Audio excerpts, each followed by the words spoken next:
الحمد لله رب العالمين والعاقبة للمتقين والصلاة والسلام على سيد الأنبياء والمرسلين محمد وعلى آله وأصحابه أجمعين أما بعد فأعوذ بالله من الشيطان الرجيم بسم الله الرحمن الرحيم لقد جاءكم رسول من أنفسكم عزيز عليه ما عنتم حريص عليكم بالمؤمنين رؤوف رحيم صدق اللہ العظیم۔ ہر قسم کی ساری تعریفیں رب ذوالجلال کے لیے سزاوار ہیں جو تمام جہانوں کا پالنے والا ہے۔ درود و سلام جمیل الشیم شفیع الامم صاحب الجود والکرم صلی اللہ علیہ وسلم پر۔ آپ کا نام میرے واسطے عنوان حیات، آپ کا ذکر عبادت کے سوا کچھ بھی نہیں۔ بزرگان محترم، اللہ کا فضل ہے، اللہ کا کرم ہے کہ اللہ نے اس مبارک مہینے میں نبی پاک صلی اللہ علیہ وسلم کی تشریف آوری ہوئی، 12ویں رات میں ہمیں یہاں جمع ہونے، آپ کی مبارک زندگی کے متعلق کہنے سننے کی توفیق عطا فرمائے۔ علامہ امانی رحمت اللہ علیہ نے گلشن سیرت کتاب لکھی ہے جس میں اردو زبان میں مختصر اشعار میں نبی پاک صلی اللہ علیہ وسلم کی پوری زندگی کو جمع فرمایا ہے۔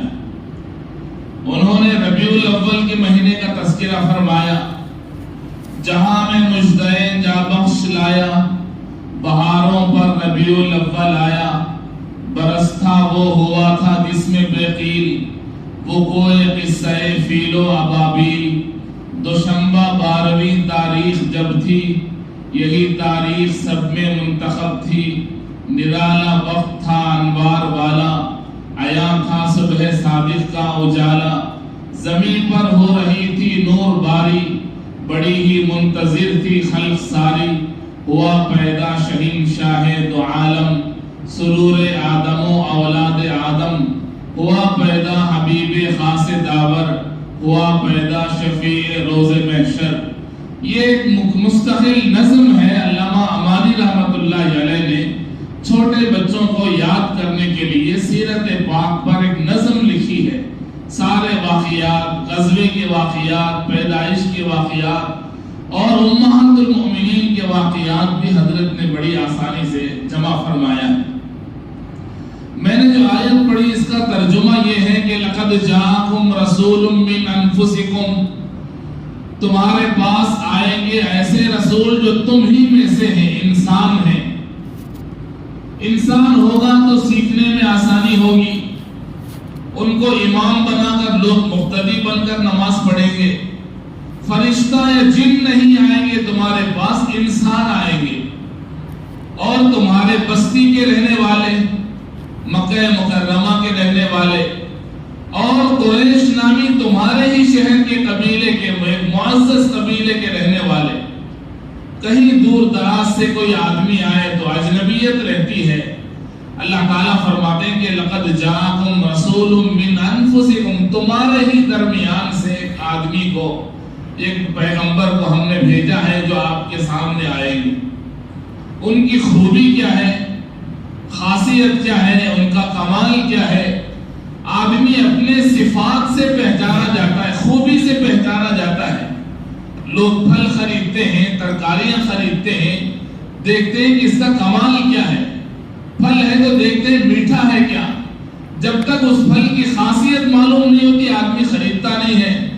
اللہ تبارک و تعالیٰ نے نبی پاک صلی اللہ علیہ وسلم کی خوبیوں کو لوگوں کے سامنے بیان فرمایا کہ کیسے رسول تمہارے درمیان میں آنے والے ہیں۔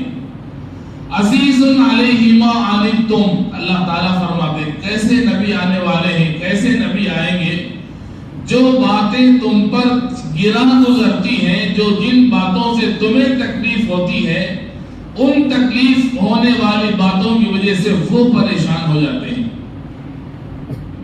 امتیوں کی پریشانی ان کے اوپر آتی ہے، لوگوں کی پریشانیاں اپنے اوپر لیتے ہیں. عزیز علیہ ما عنتم، تم پر آنے والی تکلیف، امتی بھوکا ہے، پیاسا ہے، تکلیف میں ہے، وہ پریشان ہو جاتے ہیں.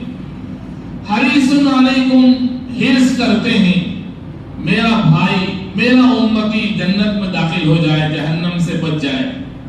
نبی پاک صلی اللہ علیہ وسلم کی عادت شریفہ تھی کہ نبی بننے سے پہلے غار حرا میں تشریف لے جاتے تھے. روزانہ آپ کا معمول تھا. کیا کرتے تھے؟ علماء نے لکھا کہ غار حرا میں جا کر کعبۃ اللہ کی طرف رخ کر کے ایسے بیٹھتے تھے جیسے نماز میں نماز پڑھنے والا تشہد کی حالت میں بیٹھتا ہے. ابھی اسلام نہیں آیا، کوئی ذکر نہیں، کوئی وظیفہ نہیں، کوئی تلاوت نہیں، صرف خاموش بیٹھتے تھے. اللہ کی بڑائی اور کبریائی کا احساس کرتے تھے. یہی مشغلہ تھا نبی پاک صلی اللہ علیہ وسلم کا. اور آپ کی بیوی آپ سے عمر میں بڑی ہیں. اللہ کے نبی صلی اللہ علیہ وسلم کا نکاح ہوا 25 سال کی عمر میں. حضرت خدیجہ کی عمر 40 سال، 15 سال بڑی بیوی. مکے کی سب سے امیر ترین خاتون، سب سے بڑی بلیونیئر خاتون، جس نے اللہ کے نبی صلی اللہ علیہ وسلم کے اخلاق کو، کردار کو، اوصاف کو، امانت داری کو دیکھ کر آپ کو اپنے شوہر کے لیے انہوں نے پسند فرمایا. جب اللہ کے نبی بنے 40 سال کی عمر میں، پہلی وحی غار حرا میں آئی. حضرت خدیجہ کی عمر 55 سال ہے، 50 پر 5 سال کی عمر ہے بیوی کی. آج بھی جو لوگ جاتے ہیں، جبل نور پہاڑ ہے غار حرا، کتنا اونچا ہے. نوجوان بچہ بھی چڑھنے کے لیے 1 گھنٹے کا وقت لگتا ہے. پتھریلی زمین ہے. 1500 سال پہلے پتہ نہیں کیسا تھا. یہ 55 سال کی ایک عورت اپنے شوہر کے لیے ستو اور پانی لے کر اپنے گھر سے نکلتی ہے اور پہاڑ کے چوٹی پر جاتی ہے. غار تک پہنچ کر اپنے شوہر کو توشے کا کھانے کا انتظام کر کے پھر واپس آتی ہے. ایک بات تو اس میں یہ معلوم ہوتی ہے کہ بیوی اگر خدمت کرنے کی ٹھان لیتی ہے تو اسے یہ راستہ، یہ پہاڑ، یہ پتھر، کوئی بہانہ نہیں ہوتا. نبی پاک صلی اللہ علیہ وسلم کو توشہ پہنچانے کے لیے 50 پر 5 سال کی آپ کی بیوی حضرت خدیجہ رضی اللہ تعالیٰ عنہ روزانہ ان کا معمول تھا. ایک دن ہوا فجر کے بعد، جب اللہ کے نبی صلی اللہ علیہ وسلم حسب معمول بیٹھے ہیں مراقبے میں، اللہ کی بڑائی پر غور و فکر کرنے میں، اچانک ایک فرشتہ آیا کہ جس کے 600 پر تھے. جبرائیل امین اس وقت اپنی اصلی شکل میں آئے تھے، 600 پروں کے ساتھ. ایک ایک پر کی وسعت اور کشادگی کا عالم یہ تھا کہ اس کا ایک کنارہ مشرق کی طرف تو دوسرا کنارہ مغرب کے انتہائی میں تھا. ظاہر ہے کہ فرشتے کو کوئی آدمی دیکھے 600 پروں کے ساتھ اصلی شکل میں. باقی نبی پاک صلی اللہ علیہ وسلم ڈرنے لگے اپنے آپ کے بارے میں، کہیں میں ہلاک تو نہیں ہو جاؤں گا. گھبرا گئے. سخت سردی کا زمانہ ہے، وقت صبح کا ہے، لیکن اس وقت جبرائیل امین کو دیکھ کر، ان کی آیتوں کو سن کر 5 آیتیں انہوں نے پڑھی. اقرأ بسم ربک الذی خلق، خلق الانسان من علق، اقرأ وربک الاکرم الذی علم بالقلم، علم الانسان ما لم یعلم. 5 آیتیں پہلی وحی کے طور پر نازل فرمائیں. اللہ کے نبی صلی اللہ علیہ وسلم نے فرمایا میں پڑھا ہوا نہیں ہوں، مانا بقارئ میں نہیں پڑھ سکتا. جبرائیل امین نے آپ کو سینے سے لگایا، پھر کہا پڑھیے، آپ نے کہا میں نہیں پڑھ سکتا، پھر سینے سے لگایا 3 مرتبہ. علماء نے لکھا کہ سینے سے لگانے کا یہ مطلب نہیں ہے کہ جبرائیل امین رسول پاک صلی اللہ علیہ وسلم کے استاذ نہیں ہیں، بلکہ وہ آئینہ لے کر آئے تھے. اللہ کے نبی صلی اللہ علیہ وسلم کے قلب اطہر میں، آپ کے دل میں اللہ نے علوم کے جو خزانے رکھے ہیں وہ دکھانے کے لیے انہوں نے سینے سے لگایا. جب نبی پاک صلی اللہ علیہ وسلم کو محسوس ہونے لگا میں پڑھ سکتا ہوں، آپ نے پڑھنا شروع کر دیا. پسینے میں ڈوبے ہوئے ہیں، اتنا پسینہ بہتا ہے کہ جیسے حدیث میں آتا ہے کہ کانما یتفسد عرقا، خون کی رگ کو کاٹ دینے سے جیسے خون کے فوارے نکلتے، اسے پسینہ بہنے لگا.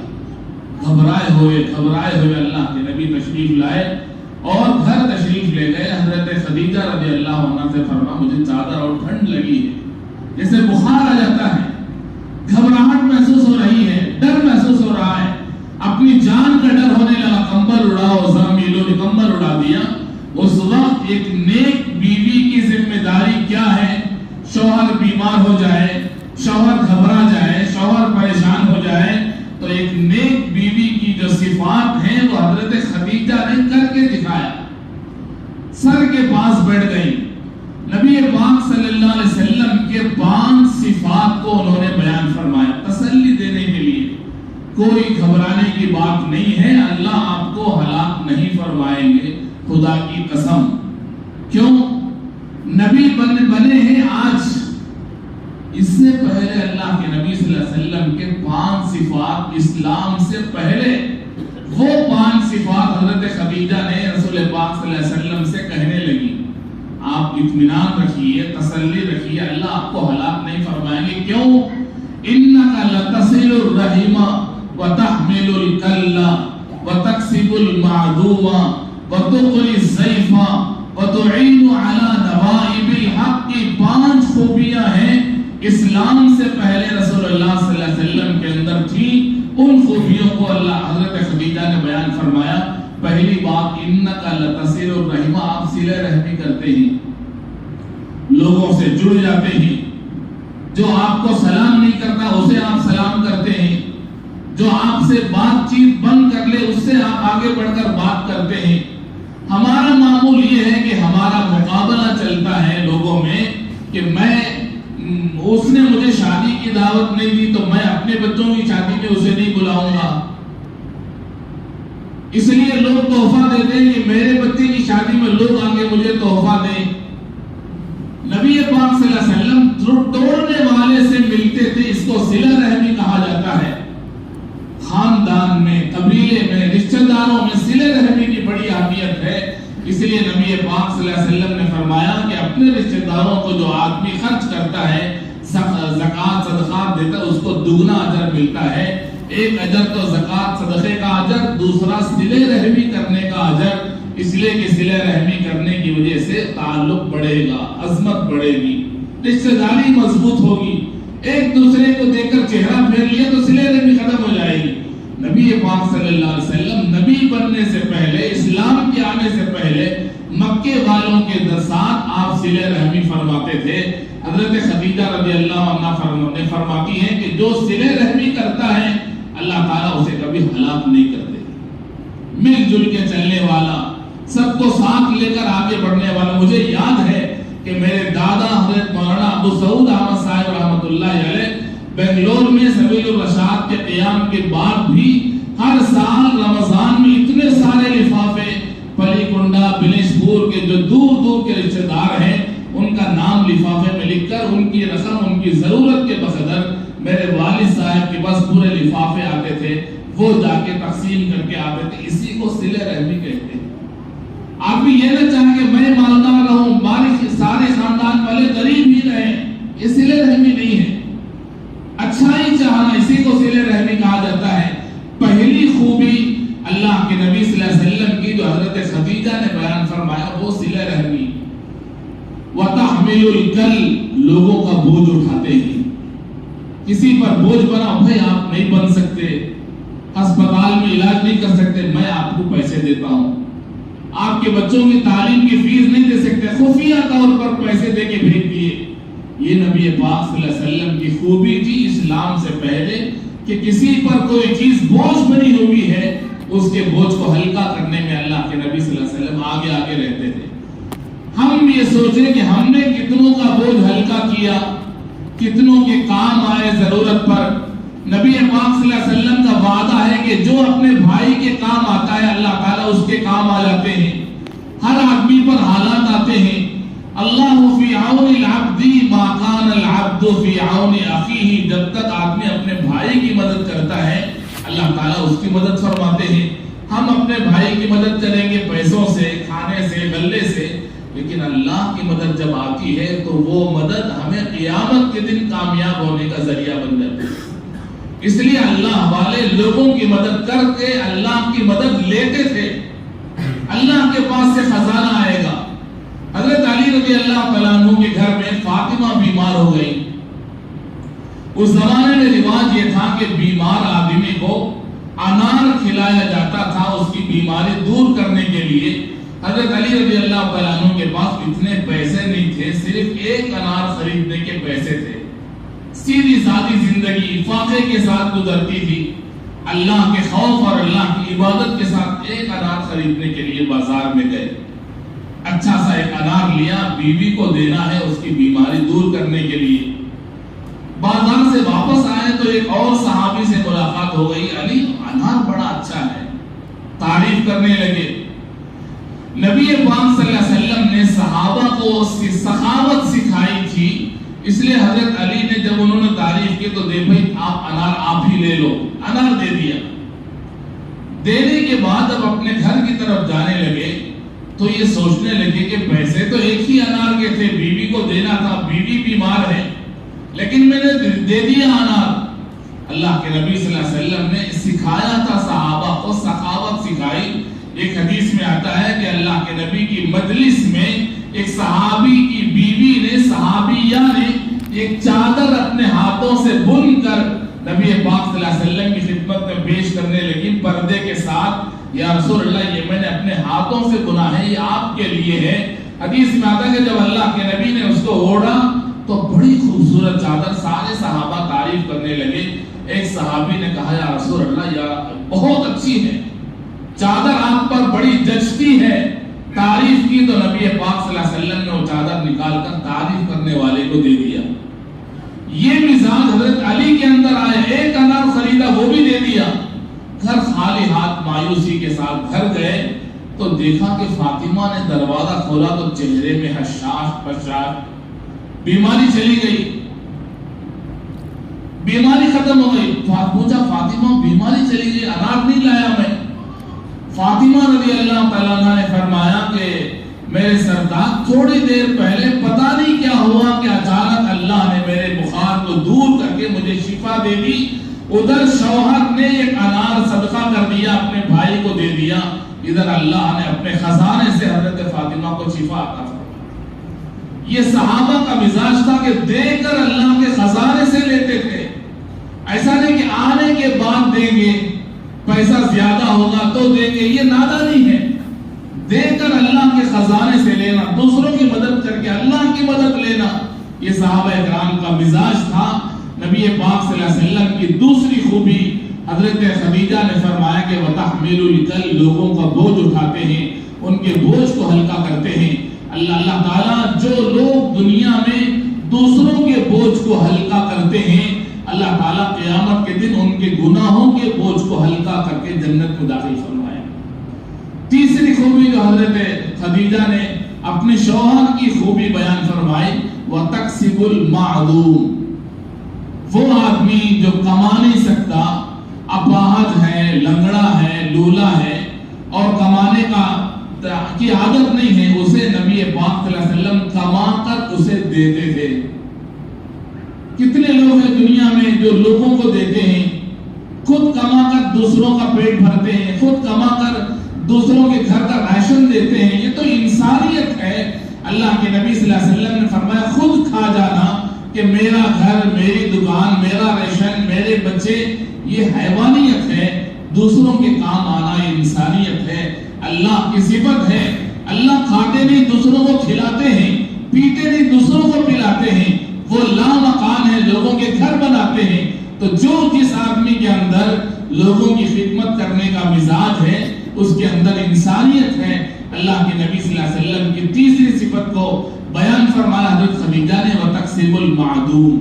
چوتھی صفت بیان فرمائی, وَتُخْرِجُ الضَّيْفَ, آپ مہمان نوازی فرماتے ہیں, لوگوں کو کھلاتے پلاتے ہیں. جب کوئی مہمان, میرے والد کو میں نے دیکھا کہ مہمان آتا تھا, ہم چائے رکھتے تھے تو ناراض ہو جاتے تھے, چائے کے ساتھ اور کچھ رکھو. مہمان آتا ہے اپنی روزی لے کر ہمارے گھر میں برکت پیدا کر کے جاتا ہے. جیسے شاعر نے کہا, شکر خالق کا ادا کر آمد مہمان پر, رزق اپنا کھا رہا ہے تیرے دسترخوان پر. اپنا رزق آتا ہے. مہمان کے آنے سے پہلے اللہ تعالیٰ اس کی روزی ہمارے گھر میں بھیجتے ہیں. مہمان کی برکت سے گھر میں برکت آ جاتی ہے. مہمان نوازی اللہ کے نبی صلی اللہ علیہ وسلم کی بہت بڑی صفت ہے. تاریخ میں یہاں تک لکھا ہے کہ ایک غیر مسلم ایک کافر نبی پاک صلی اللہ علیہ وسلم کے گھر مہمان بن کے آیا. اللہ کے نبی نے اس کی مہمان نوازی فرمائی. بیویوں کے مکانات سے کھانا منگایا. 7 گھروں سے کھانا آیا. 7 گھروں کا کھانا تنہا ایک مہمان غیر مسلم نے کھا لیا. نبی پاک صلی اللہ علیہ وسلم کی بیویاں امہات المؤمنین حیران ہو گئی. پوچھنے لگی یا رسول اللہ ایک آدمی تھے یا 7 تھے؟ کہا ایک آدمی تھا. 7 گھروں کا کھانا اس نے کھا لیا. اللہ کے نبی صلی اللہ علیہ وسلم نے فرمایا کہ ایمان والا ایک انتڑی سے کھاتا ہے اور کافر 7 انتڑیوں سے کھاتا ہے. ایمان والا اللہ کا نام لے کر 4 نوالے کھاتا پیٹ بھر جاتا ہے. کافر جتنا بھی کھاؤ پیٹ نہیں بھرتا. عام طور پر ہم نے دیکھا کہ وہ کھاتے رہتے. یہ تاثیر اللہ کے نام کی ہے. اللہ کے نبی صلی اللہ علیہ وسلم نے مہمان نوازی فرمائی. خوب کھایا 7 گھروں کا کھانا. اللہ کے نبی نے اپنا نبوت کا بستر اپنا کمرہ مہمان کو دے دیا. وہ آرام کرنے لگا. صبح ہونے سے پہلے اللہ کے نبی تشریف لائے. دیکھیں کہ ابھی مہمان کا کیا حال ہے. پتہ نہیں اس کی کوئی ضرورت ہے کیا, اسے کوئی تقاضا ہے کیا. گئے مہمان نہیں ہے گھر میں. پورا نبی پاک صلی اللہ علیہ وسلم کا مبارک بستر گندگی سے پاخانے سے بھرا ہوا ہے. 7 گھروں کا کھانا کھا لیا تھا, برداشت نہیں ہوا, گندا کر دیا اور ڈر کے مارے بھاگ گیا. نبی پاک صلی اللہ علیہ وسلم نے اپنے مبارک ہاتھوں سے اس کی گندگی کو صاف کیا. پورا گھر صاف کر کے کمرہ دھو کے اچانک پھر واپس آ گیا. کیا ہوا؟ شرمندہ ہو گیا. میری لکڑی تھی, میرا عصا تھا جو چھوٹ گیا تھا, وہ مجھے آدھے رستے کے بعد یاد آیا, وہ لینے کے لیے آیا. جب اس نے دیکھا کہ اتنے بڑے نبی, نبیوں کے سردار, نبیوں کے امام کہ جن کے لیے اللہ نے ساری کائنات کو بنایا, وہ میری گندگی کو صاف کرے, رو دھو کر نبی کے ہاتھ پکڑ کر اسی وقت کلمہ پڑھا, اسلام قبول کر لیا. عمل سے آدمی کے اندر اثر پیدا, زبان سے نہیں, عمل کر کے دکھاؤ. نبی پاک صلی اللہ علیہ وسلم نے فرمایا بھئی آپ مسلمان ہو گئے, اب آپ ہمارے گھر میں کھانا کھا کے جائیے. آپ نے دسترخوان بچھا کے بٹھایا تو چند نوالوں میں اس کا پیٹ بھر گیا. جو رات میں 7 گھروں کا کھانا کھایا تھا ایمان کے بغیر, چند نوالے ایمان کے ساتھ کھایا, پیٹ بھر گیا اس کا. نبی پاک صلی اللہ علیہ وسلم کی یہ مہمان نوازی کو حضرت خدیجہ رضی اللہ تعالیٰ عنہ نے بیان فرمایا. آپ تسلی سے اطمینان سے رہیے, آپ ہلاک نہیں فرمائیں گے. اللہ آپ کو اپنی جان کا خوف نہ کرے. اتنی ساری خوبیاں, اتنے سارے صفات آپ کے اندر ہیں, کیوں اللہ آپ کو ہلاک کرے گے؟ 5ویں چیز وَتُعِينُ عَلَى نَوَائِبِ الْحَقِّ, جو لوگ مستحق ہیں ان تک اپنا مال پہنچاتے ہیں. جس کو مال کی ضرورت ہے مال پہنچاتے ہیں, جس کو اناج کی ضرورت ہے اناج پہنچاتے ہیں.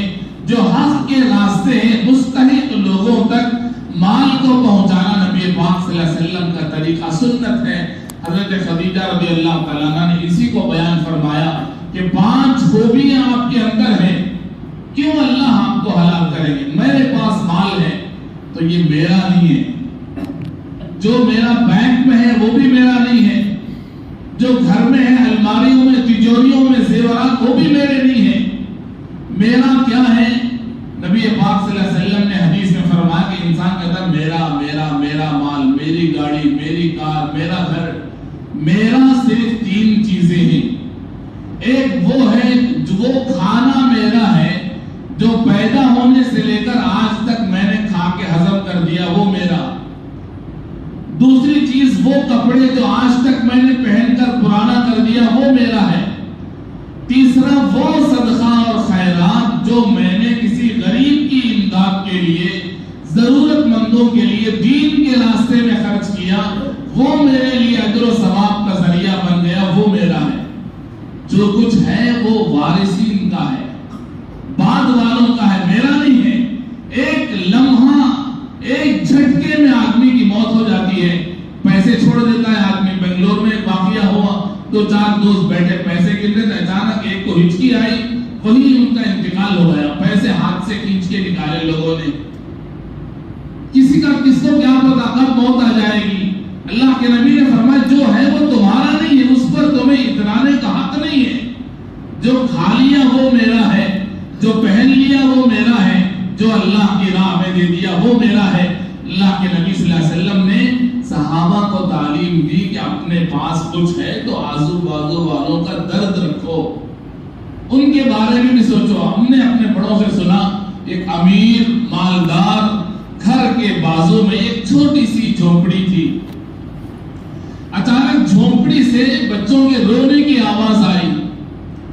یہ جو امیر تھا اس نے اپنی بیوی سے کہا بھائی جا کے پوچھو بچے کیوں روتے ہیں، یہ لوگ کیوں پریشان ہیں۔ تو اس کی بیوی گئی، پوچھا تو وہاں جو عورت تھی کہنے لگی ہمارے شوہر کا تو انتقال ہو گیا، بچے یتیم ہیں، میں بیوہ ہوں، ہمارا گھر کا گزران گھروں میں باسن کپڑے دھو کر میں گزارتی ہوں، لیکن افسوس کی بات یہ ہے کہ ہمارے اوپر 50,000 روپے کا قرضہ آ گیا۔ ہمارا جو جھونپڑی کا مکان ہے اس کی قیمت ہی 50,000 ہے، اس لیے ہمیں افسوس ہے کہ 50,000 روپے کے بدلے میں ہمیں یہ گھر خالی کرنا پڑے گا، یہ بچے اس وجہ سے روتے ہیں۔ تو وہ آئی، اس نے اپنے شوہر سے بتایا کہ یہ حال ہے۔ تو اس امیر نے جس کے دل میں اللہ نے لوگوں کی خدمت کا جذبہ رکھا تھا، اس نے کہا ایسا کرو 50,000 میں گھر خرید لیتا ہوں اور 20,000 زائد دیتا ہوں، 70,000 روپے میں ان کا گھر میں خرید لیتا ہوں، ان سے کہو 50,000 قرضے میں دے دو اور 20,000 میں کہیں شہر کے کنارے چھوٹی سی جھونپڑی لے کر رہ جاؤ۔ یہ بیوی گئی، کہا ایسا ہے میرے شوہر نے تمہارے لیے انتظام کر دیا، 50-70,000 میں تمہارا گھر خرید لیا ہم نے، 50,000 قرضے میں دے دو، 20,000 میں کہیں رہ جاؤ۔ تو اس نے کہا بہت شکریہ آپ کا، اللہ آپ کا بھلا کرے، آپ کو خوش رکھے، آپ کی زندگی میں برکت دے، فلاں اور فلاں، خوش ہو گئے۔ دوسرے دن رات میں پھر رونے کی آواز آئی بچوں کی، شوہر نے پھر بھیجا بھائی ہم نے تو خرید لیا تھا زائد پیسے دے کر، کیوں روتے ہیں بچے؟ پھر وہ بیوی گئی تو گھر والی نے بتایا کہ نہیں یہ بچے روتے ہیں اس لیے کہ یہاں پیدا ہوئے تھے، پلے پڑے تھے، در و دیوار کو دیکھ کر کبھی رونا آ جاتا ہے، جہاں وہ پیدا ہوئے کھیلے کودے اس لیے۔ لیکن آپ کوئی بات نہیں ہے، آپ نے بہت بڑا احسان کیا ہمارے اوپر، 70,000 میں گھر خریدا، 2-3 دن میں ہم خالی کر دیں گے، آپ کا شکریہ۔ جب وہ بیوی امیر کے پاس واپس آئی، اللہ کی ہدایت ملی تھی، اس نے کہا کہ جاؤ ان بازو گھر والوں سے کہہ دو کہ بھئی 70,000 بھی تمہارا، گھر بھی تمہارا، پیسے پورے رکھ لو، گھر میں رہ جاؤ، پیسے قرضے میں دے دو، گھر ہم نہیں لیں گے۔ ایسے لوگوں کی امداد کر کے ایسے لوگوں کی ضرورت پورا کیا، اللہ تبارک و تعالی اس کے لیے غیبی امداد فرماتے ہیں۔ یہ سکھایا نبی پاک صلی اللہ علیہ وسلم نے کہ امداد کیسے کرنا ہے، پریشان آدمی کی پریشانی کو دور کیسے کرنا ہے۔ اللہ کے نبی صلی اللہ علیہ وسلم کے بارے میں آتا ہے کہ ایک دن آپ کو کرتا خریدنے کی ضرورت ہوئی، 8 درہم آپ کے پاس، 8 درہم کے معنی چاندی کے سکے، دینار کے معنی سونے کے سکے، 8 درہم آپ کے پاس ہیں۔ نبی پاک صلی اللہ علیہ وسلم بازار تشریف لے گئے، اپنے لیے کرتا خریدنا تھا، جبہ۔ راستے میں دیکھا کہ ایک عورت کھڑی رو رہی ہے، باندھی۔ نبی پاک صلی اللہ علیہ وسلم تو نبی تھے اور نبی امت کا ہمدرد ہوتا ہے، ہر کسی کی تکلیف پر وہ روتا ہے راتوں میں۔ اللہ کے نبی نے پوچھا بھائی کیا ہوا، کیوں روتی ہو؟ تو اس باندھی نے کہا کہ ایک گھر میں کام کرتی ہوں، گھر والوں نے 2 درہم دیے تھے مجھے سامان لانے کے لیے، پتہ نہیں کہاں وہ گم ہو گئے، میرے پاس نہیں ہے، اب میں جاؤں گی تو وہ لوگ ڈانٹیں گے، اس لیے روتی ہوئی کھڑی ہوگی، کوئی آئے گا میری مدد کرے گا۔ نبی پاک صلی اللہ علیہ وسلم کے پاس جو 8 درہم تھے، 2 درہم آپ نے نکال کے فوراً اس کی ضرورت کو پورا کر دیا، بھئی اس میں لے جاؤ۔ جو گھر والوں نے کہا وہ لے کے جاؤ، خوش ہو گئی، نبی نے میری مدد کر دی، پیسے تھوڑے ہیں لیکن مدد سے آدمی خوش ہو جاتا ہے۔ ہمارے بڑوں نے، اکابر نے، اللہ والوں نے بتایا کہ کوئی آدمی آپ کے پاس آیا، بھائی 1000 روپے چاہیے، آپ کا کام یہ ہے کہ آپ اسے 500 زیادہ دے دو۔ 1000 روپے مانگنے کے لیے آیا، اس کی امید 1000 روپے کی ہے، آپ نے 2000 دے دیا، 1500 دے دیے، تو زائد جو رقم آپ نے دی اس کی وجہ سے جو خوشی اس کے دل میں آئی، اللہ تعالیٰ اس خوشی کے بدلے میں دینے والے کی مغفرت فرماتے ہیں۔ جتنی امید تھی اتنی دے دیا تو کمال نہیں ہے، تھوڑی زیادہ دے دو، امید کے برخلاف، خوش ہو جائے گا۔ بھئی 1000 مانگے، میں نے 1500 دے دیے۔ حاتم طائی کے پاس لوگ آتے تھے، 500 دینار مانگتے تھے تو وہ کہتا تھا 5000 دینار دے دو۔ لوگ پوچھتے تھے بھئی کیوں؟ تو کہتا تھا کہ اس نے اپنی حیثیت کے مطابق مانگی ہے، میں اپنی شان کے مطابق دینا چاہتا۔ نبی پاک صلی اللہ علیہ وسلم کے پاس 2 درہم دینے کے بعد 6 درہم ہے، آپ بازار گئے، جو کرتا پرانا تھا آپ نے وہ نکالا اور نیا کرتا خرید کر آپ نے پہن لیا۔ واپس آ رہے تھے تو ایک آدمی کھڑا ہے، نابینا ہے، آنکھ نہیں ہے، اس کے بینائی نہیں ہے، صرف اس کی تہبند ہے، کرتا اس کے جسم میں نہیں ہے، پسینے میں ڈوبا ہوا ہے، اور اعلان کر رہا ہے بھائی کوئی ہے جو مجھے کرتا پہنائے، مجھے لباس پہنائے، جو مجھے لباس پہنائے گا میں دعا کروں گا اللہ تعالیٰ قیامت کے دن اسے جنت کا لباس پہنائے۔ مسلسل دعاؤں میں لگا ہوا، اسے پتہ نہیں ہے کہ جو اسے لباس پہنانے والے ہیں وہ نبی ہیں۔ نبی پاک صلی اللہ علیہ وسلم نے 6 درہم دے کر جو جبہ خریدا تھا وہ آپ نے نکالا اور اس نابینا کو بھی پہنا دیا، پرانا جو تھا وہ پہن لیا۔ واپس آ رہے تھے تو دیکھا کہ پھر وہی عورت کھڑی ہے جس کو 2 درہم دیے تھے۔ پھر کیوں روتی ہو؟ پھر کھڑی رو رہی ہے، کہنے لگی یا رسول اللہ آپ کا بڑا احسان ہے، میری ضرورت کو آپ نے پورا کر دیا، میں نے خرید لیا وہ سامان، لیکن مجھے ڈر ہے کہ میرے آنے سے بہت دیر ہو چکی ہے، جب میں جاؤں گی تو وہ لوگ مجھے ڈانٹیں گے، ماریں گے، 2 درہم کا سامان خریدنے کے لیے اتنی دیر کیوں کر دی؟ یا رسول اللہ آپ ذرا میرے ساتھ تشریف لائیں، میری سفارش کے لیے، نبی ہے، قوم کا ہمدرد ہے، آپ اس کے ساتھ تشریف لے گئے اس کی مدد کرنے کے لیے۔ آپ آگے آگے ہیں، وہ باقی پیچھے پیچھے ہیں۔ یہ ان گھروں میں کام کرتی تھی جو مدینے کے انصار کے جہاں مکانات تھے، بازو بازو سارے مکانات ہیں، سارے انصاری صحابہ تجارت کے لیے، کھیتی باڑی کے لیے گئے ہوئے ہیں، عورتیں گھر کے اندر ہیں۔ اللہ کے نبی صلی اللہ علیہ وسلم ذرا دور کھڑے ہو کر آپ نے سلام کیا، وہاں سے گھروں سے جواب نہیں آیا سلام کا، تھوڑی دیر کے بعد پھر آپ نے سلام فرمایا، جواب نہیں آیا، پھر تیسری مرتبہ جب آپ نے سلام کیا تو عورتوں نے ایک ساتھ جواب دیا۔ اللہ کے نبی صلی اللہ علیہ وسلم نے پوچھا کہ کیا میرا سلام آپ کو سنائی نہیں دیا؟ 2 مرتبہ کیا تھا میں نے۔ اندر سے انصار کی عورتوں کا جواب آیا، یا رسول اللہ نبی آخر الزمان، نبیوں کے سردار ہمارے محلے میں آئے اور ہمیں آپ دعا فرما رہے ہیں، اس لیے کہ سلام ایک دعا ہے۔ السلام علیکم کا معنی اللہ تم پر سلامتی برسے، تم سلامت رہو، ورحمت اللہ، اللہ کی رحمتیں تم پر ہو، وبرکاتہ، اللہ کی طرف سے برکتیں تم پر ہو۔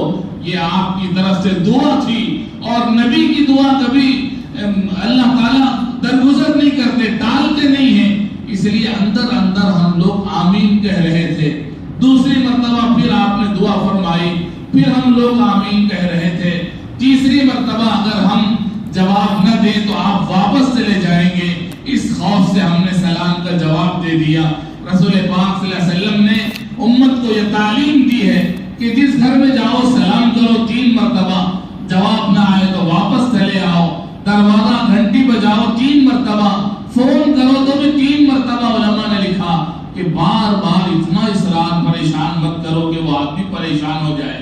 اللہ کے نبی صلی اللہ علیہ وسلم کی ان باتوں کو سننے کے بعد اللہ کے نبی نے فرمایا کہ میں آیا ہوں اس لیے کہ یہ باندی تمہارے گھر میں کام کرتی ہے، اس کے آنے میں دیر اس لیے ہو گئی کہ جو 2 درہم تم لوگوں نے دیے تھے وہ گم ہو گئے تھے، پھر میں نے اس کو دیے، اس کے بعد آئی ہے، ایسا کرو کہ اس کی جو دیر ہونے کی غلطی اسے معاف کر دو۔ ایک باندی کی سفارش کے لیے اللہ کے نبی تشریف لے گئے۔ جب نبی نے مدینے کی انصار خواتین سے سفارش فرمائی تو اندر سے عورتوں کی آواز آئی، یا رسول اللہ آپ نے سفارش کر دی اس باندی کی، اس لیے ہم آپ کو گواہ بنا کر کہتے ہیں کہ ابھی ہم نے اس باندی کو آزاد کر دیا۔ نبی پاک صلی اللہ علیہ وسلم کی جو صفت لوگوں کے کام آنے کی ہے وہ ہمیں اس وقت ضرورت ہے۔ ہمارے معاشرے میں خود کھانا، خود پینا، اپنی زندگی آپ جینا، یہ انسانیت کے خلاف ہے۔ انسانیت وہ ہے کہ جس میں آدمی اپنے آپ سے بڑھ کر دوسرے بھائی کی مدد کرتا ہے اور اس کے چہرے کی مسکراہٹ اس کے دل کو خوش کرنے کے نتیجے میں اللہ تبارک و تعالی دنیا ہی میں اس کی جنت کی بشارت دیتے ہیں۔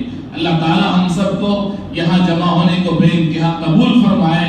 نبی پاک صلی اللہ علیہ وسلم کی 5 صفات جو حضرت خدیجہ رضی اللہ تعالیٰ عنہ نے بیان فرمائے، جو اسلام سے پہلے کے صفات ہیں، اللہ تعالی ہمارے اندر اور ہماری نسلوں میں ان صفات کو پیدا فرمائے۔